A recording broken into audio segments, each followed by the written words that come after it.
liga a história dos indígenas Wai-Wai com a coleta de castanhas. Antepassados de homens e mulheres que aparecem nestas imagens já percorriam longas distâncias na floresta amazônica para buscar o fruto, alimento de gerações. As fotografias de Rogério Assis revelam temporadas de muito trabalho entre os meses de abril e agosto, época da safra, em 2018 e 2022.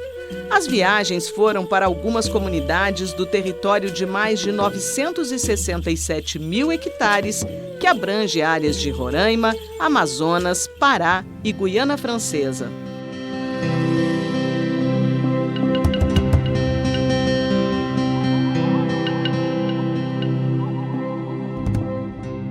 No Repórter Eco de hoje, você acompanha o sucesso do trabalho de coleta e venda da castanha pelos indígenas da etnia Wai-Wai, que gera renda para o sustento das famílias e, ao mesmo tempo, protege a floresta amazônica. E veja também: expedição da ONG Sea Shepherd pelo nosso litoral de norte a sul vai pesquisar o lixo plástico que coloca em risco a vida marinha. E nova edição de Cartilha Digital ajuda a conhecer e conservar a caatinga, bioma que tem a cara do Brasil. A ONG internacional Sea Shepherd, voltada para a conservação da vida marinha, faz uma grande expedição científica por toda a costa brasileira. O objetivo é mapear o lixo plástico que chega até as praias e dar suporte às políticas públicas para o controle desse resíduo que polui mares e oceanos.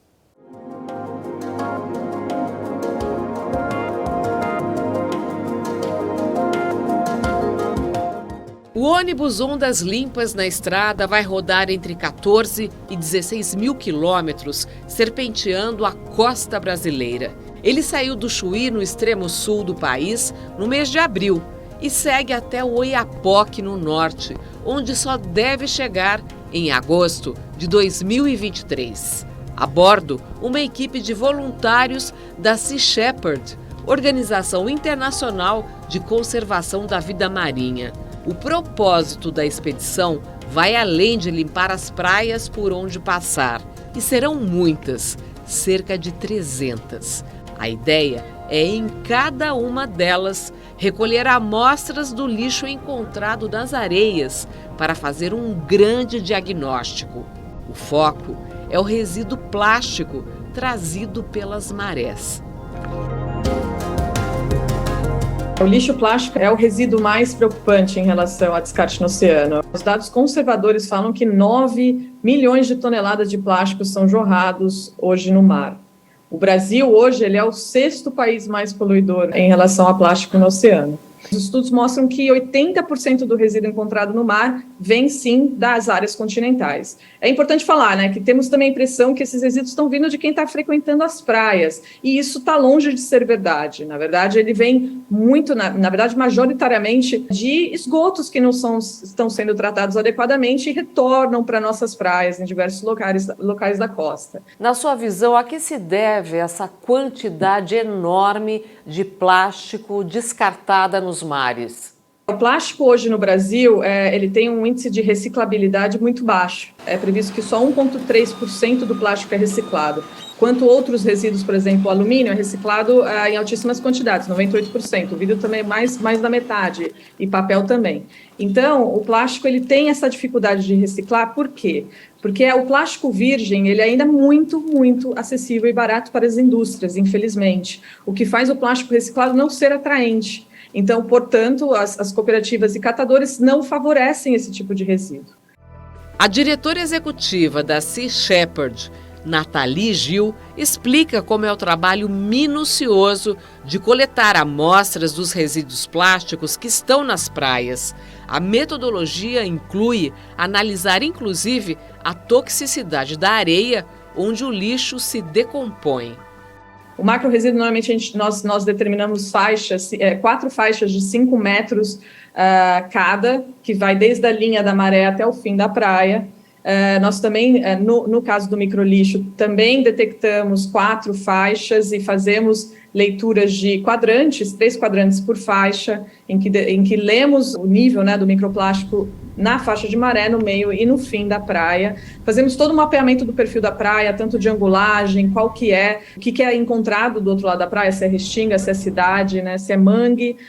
E também, no local, né, nós nos damos a oportunidade de conhecer iniciativas locais que estão fazendo a mudança nestes locais. Nós também pretendemos apoiar nosso estudo em grandes estudos que já estão sendo feitos pelo Brasil. Um deles é exatamente como você menciona, né, de análise da condição daquela cidade de reter o resíduo e não parar na praia. Então, a ideia é que o nosso relatório faça parte de um meta-estudo sobre a condição do resíduo aqui no Brasil.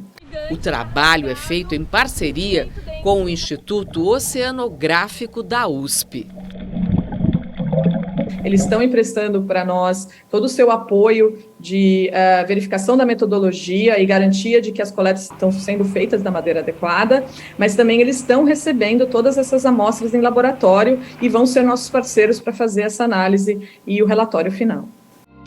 A entrevista com Nathalie Gil foi feita quando a expedição estava em Santos, no litoral sul paulista. Até ali, os voluntários já tinham feito a limpeza e a coleta de amostras de lixo em cerca de 60 praias.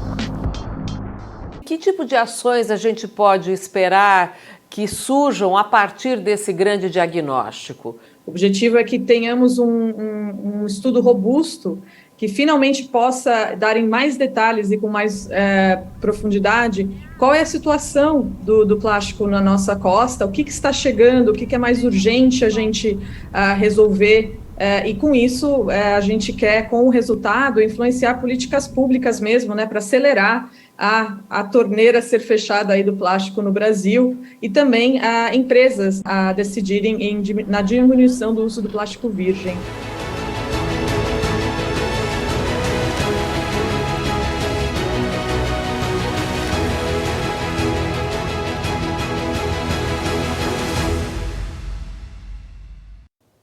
E aguarde, porque você vai ver logo mais aqui no Repórter Eco. A Associação Caatinga lança nova edição digital da cartilha com informações para o público em geral sobre o único bioma exclusivamente brasileiro, mas também um dos mais ameaçados.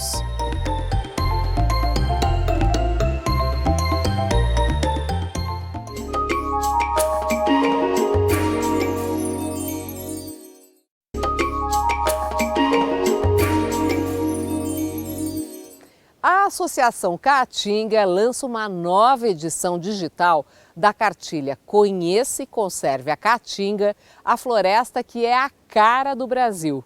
A publicação faz um apanhado geral do bioma exclusivamente brasileiro, desde a sua formação geológica, fauna, flora e curiosidades.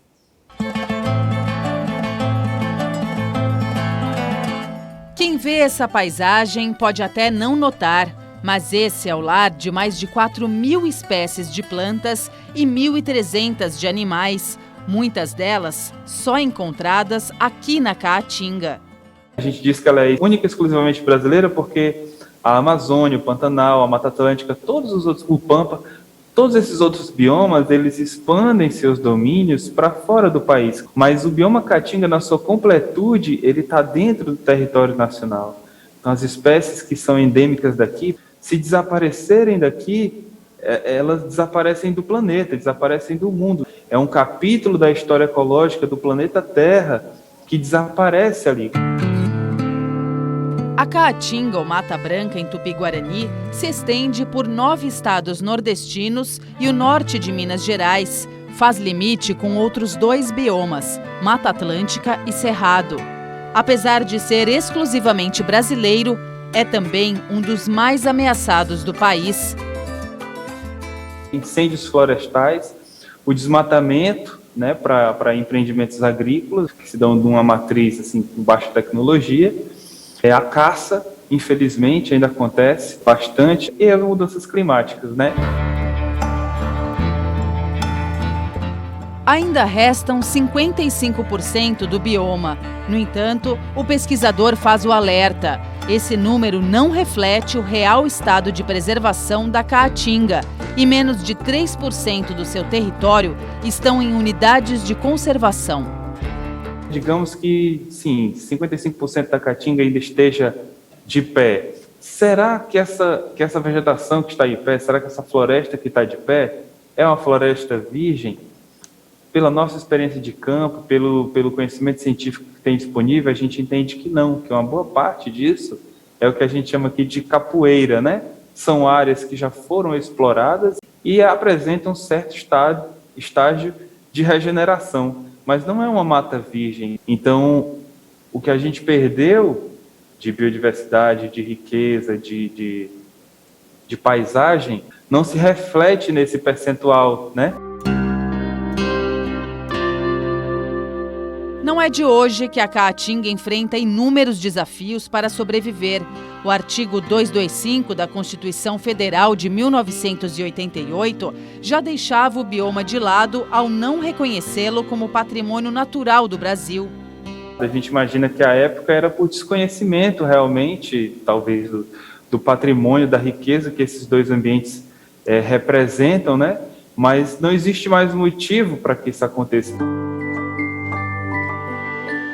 Para divulgar a importância do bioma, a Associação Caatinga lançou uma edição atualizada do livro Conheça e Conserve a Caatinga. A gente quis atualizar a cartilha porque, felizmente, né, foi um período em que foi construído e organizado um importante conhecimento adicional sobre o bioma Caatinga, né? Se discutiu a atualização sobre a quantidade das espécies vegetais, espécies animais, os endemismos, que são as espécies exclusivas do bioma Caatinga, e vão estar nessa cartilha, nesse pequeno livro, Conheça e Conserve a Caatinga.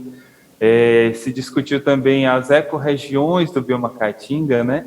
Quais as caatingas que existem, fisionomias de florestas diferentes que fazem todas elas parte do bioma Caatinga. Repleta de imagens, a cartilha digital pode ser baixada gratuitamente no site noclimadacaatinga.org.br por qualquer pessoa que queira saber mais sobre a savana brasileira de características únicas no mundo. Esse caminho de comunicar a beleza, né, de comunicar o belo, o lúdico, foi uma escolha nossa e foi uma escolha muito feliz. Porque, de fato, se você cativa essa geração que está chegando aí com essa imagem, né, isso marca essa dimensão afetiva da pessoa.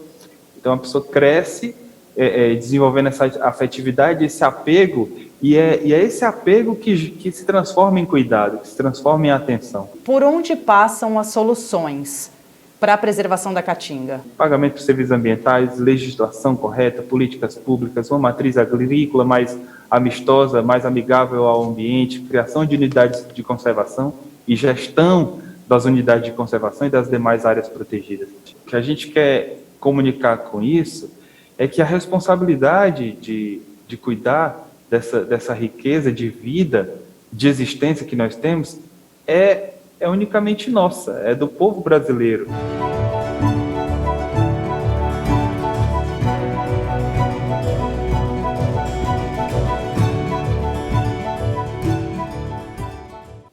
E veja a seguir, aqui no Repórter Eco.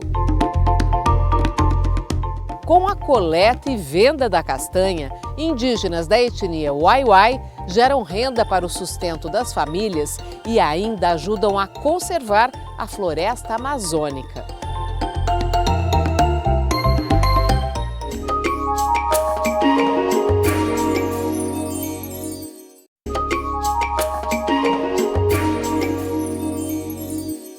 Indígenas da etnia Wai-Wai na Amazônia são exemplo de autogestão do seu território.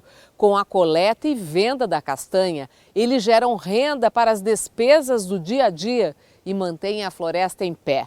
O projeto, que tem apoio do Instituto Socioambiental, ganhou um novo impulso com a construção de galpões de armazenamento. O fotógrafo Rogério Assis vem documentando o árduo trabalho que tem participação especial das mulheres.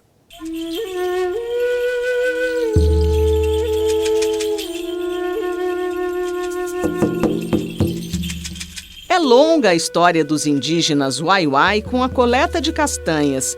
Antepassados de homens e mulheres que aparecem nestas imagens já percorriam longas distâncias na floresta amazônica para buscar o fruto, alimento de gerações. As fotografias de Rogério Assis revelam temporadas de muito trabalho entre os meses de abril e agosto, época da safra, em 2018 e 2022. As viagens foram para algumas comunidades do território de mais de 967 mil hectares, que abrange áreas de Roraima, Amazonas, Pará e Guiana Francesa. E a viagem é muito bonita, né? São 2 rios, né? A gente viaja pelo rio Anauá e pelo rio Jatapu. Na seca é um rio que tem bastante corredeira, então a gente tem que descer do barco, atravessar a corredeira, carregar o barco, subir, e na descida a mesma coisa. A viagem de documentação, né, da colheita da castanha é um trabalho de extrativismo, ele é feito dentro da floresta. A castanha, ela não é uma plantação, ela é vamos dizer assim, um ser vivo no meio da floresta. Então a gente faz bastante caminhada para dentro da mata, às vezes de 1 hora, 2, 3, enfim. E aí tem toda a colheita, né, que os indígenas fazem. Ninguém sobe na castanheira para tirar o ouriço. O ouriço cai, ali ele é colhido no chão, ali mesmo ele é processado para tirar a fruta de dentro do ouriço, ensacado e transportado de volta para o acampamento. Em língua caribe, o líder indígena Jaime Pereira da Costa explica que antigamente o trabalho se destinava apenas à preparação de alimentos para os integrantes das aldeias, sem visar a comercialização.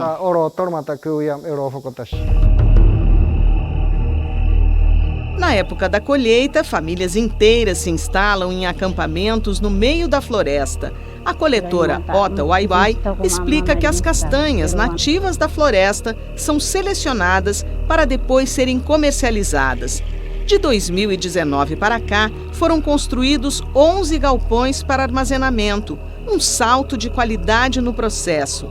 Para Rogério Assis, que soma 35 anos de carreira, com intensa dedicação aos temas socioambientais e integrou como fotógrafo a primeira expedição oficial da FUNAI para contatar os indígenas da etnia Zoé, no norte do Pará, a arte que confere identidade a esses galpões tem um sabor especial. Eu diria que foi a coisa mais bacana e emocionante que já aconteceu comigo na minha vida profissional, porque quando eles decidiram fazer os galpões, os indígenas se reuniram com o Instituto Socioambiental e eles mesmos decidiram convidar um artista, o Raiz Campos, Raiz, né, que é um grafiteiro incrível lá de Manaus, e decidiram escolher fotos minhas que tinham sido feitas na primeira viagem para inspirar o Raiz e pintar esses galpões. Quando eu recebi o convite, né, dos Wai-Wai para fazer essa pintura, então eu já fui logo pesquisar quem são os Wai-Wai, da onde, qual é a região, né, tudo isso, né. Eu trabalho muito estudando grafismos indígenas também. Dentro desse estudo eu vi que tinha 2 padrões de grafismos que representam a castanha. Então, como aqui o nome dessa casa é Tutcoman, que é a casa da castanha, então nada mais simbólico do que usar um grafismo que representasse a castanha. O artesão Carlos Martins reforça que os desenhos dos galpões eram originalmente usados nas cestarias confeccionadas pelos antepassados. Foram os contratos com empresas que integram o selo Origens, especialmente uma grande fabricante de pães, que geraram dinheiro para as construções. Às vezes eles colhiam o que já estava encomendado ou acabava estragando uma pequena parte porque colhia um pouquinho a mais. E agora não, agora eles podem colher a quantidade que tiver disponível, né, e trazer porque eles têm onde guardar. Ao longo dos últimos 10 anos, os indígenas da etnia Wai-Wai coletaram 1.300 toneladas de castanhas. Um trabalho que ajuda na manutenção deles no dia a dia. Conserva as florestas porque não há derrubada para plantio da espécie e tem a participação fundamental das mulheres. Que elas participam de tudo, né? Desde a organização do acampamento, onde elas vão com os filhos, né? E são responsáveis pela alimentação de todo mundo que está trabalhando. Elas participam da quebra do ouriço, que é uma coisa bem difícil de fazer, né? Carregam sacos de 50 a 60 quilos nas costas, né? Durante horas na floresta. Diante da paralisação da demarcação de terras indígenas nos últimos anos, do acirramento das invasões nos territórios e da falta de assistência, os indígenas Waiwai mostram que a autogestão rende bons frutos. Eles também sofrem com grilagem, né? Sofrem com invasão de terra, sofrem com a falta de assistência, mas, por outro lado, porque eles têm esse produto disponível, né? Então eles acabam sofrendo um pouco menos do que outras etnias.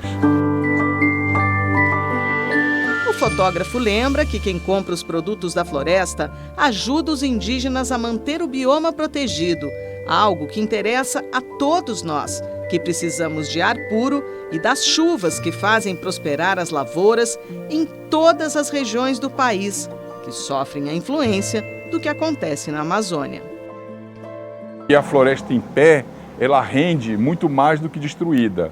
Não é só os Waiwai, tem o pequi dos Quisede, tem a pimenta dos Baniwa e uma infinidade de outros produtos oferecidos pela floresta e organizado e colhido pelos indígenas que não maltratam a floresta e rendem dinheiro, tanto ou mais, certamente por um período muito mais longo, muito diferente do que o ouro, por exemplo, que ele vai ser tirado num momento e ele não vai ser reposto.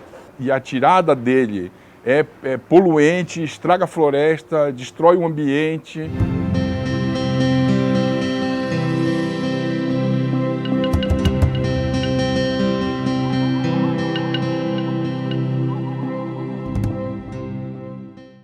E por hoje é só. No próximo Repórter Eco tem mais projetos, ações e pesquisas por um mundo que respeite e preserve a diversidade de formas de vida na Terra. Até lá!